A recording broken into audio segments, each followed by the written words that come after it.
Então, existe uma União Africana e, até onde eu sei, o Ruanda e o Congo são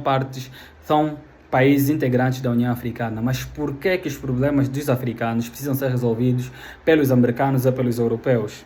Essa é uma questão que não se quer calar e algo que nos faz continuamente reféns destas nações. Acho que as nossas riquezas, as riquezas africanas, ao invés de serem uma bênção para os africanos, acabam sendo um problema, porque parece ser que através dessas riquezas nós temos um acordo inexistente ou invisível com estes estados superiores ou que se consideram superiores para que eles continuem inibindo o nosso desenvolvimento. E também, pronto, né? Não vamos acusá-los de todos, porque devemos aqui nós admitir que isso parte muito pela disfuncionalidade da União Africana. Se existe que a União Europeia é uma união funcional que trabalha em prol dos interesses dos países europeus, infelizmente a União Africana parece não ter a mesma finalidade ou a mesma intenção, a mesma atitude diante dos países africanos, porque jamais nós veríamos dois países da União Europeia entrando em conflito um contra o outro, pois pertence à mesma União. Os problemas que eventualmente os levariam a entrar em conflito teriam sido resolvidos de forma diplomática, mas aqui em África, os africanos, para nós,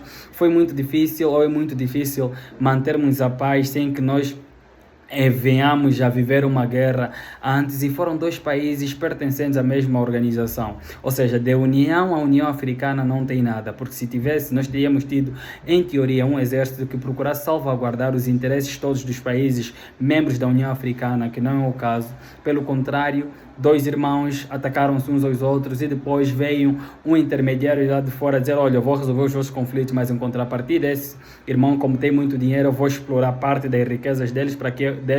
para que eu possa garantir a sua segurança, e assim vocês assinam um acordo de paz. Ou seja, os Estados Unidos da América está nada mais nada menos do que nesse acordo para explorar a República Democrática do Congo, enquanto intimida com a sua presença na República Democrática do Congo o M23 e o Ruanda, para que não venham novamente a invadir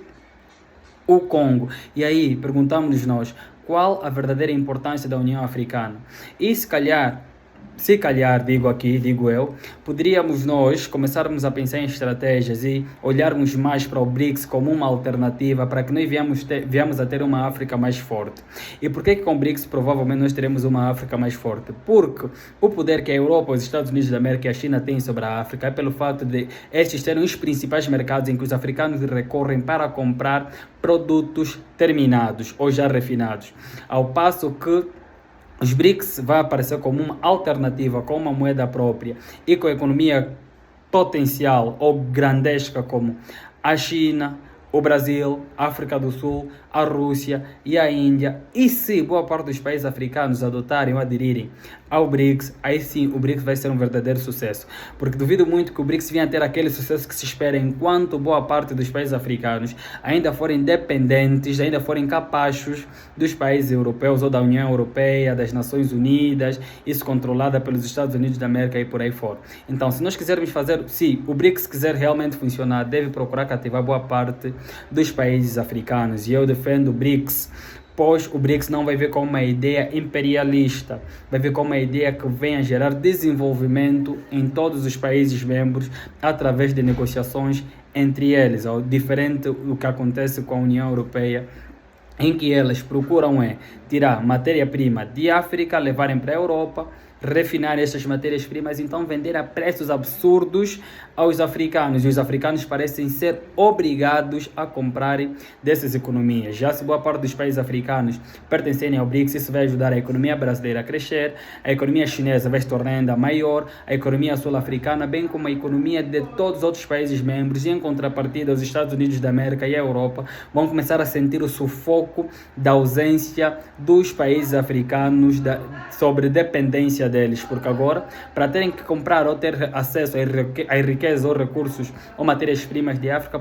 terão que se submeter à moeda do BRICS, que em teoria vai estar acima do dólar, porque o que confere poder aos Estados Unidos da América, fora as Nações Unidas, é o facto de que a sua moeda é ser a moeda internacionalmente reconhecida ou aceita para qualquer exercício econômico entre nações ou transações internacionais. Então, se o BRICS realmente funcionar, ou se quiser funcionar, se tornar uma economia que venha realmente a fazer frente ao poder da União Europeia e dos Estados Unidos da América, precisa incluir nele boa parte dos países africanos, e países como Congo, Angola, Nigéria, Líbia, não devem estar de fora de jeito nenhum dos BRICS.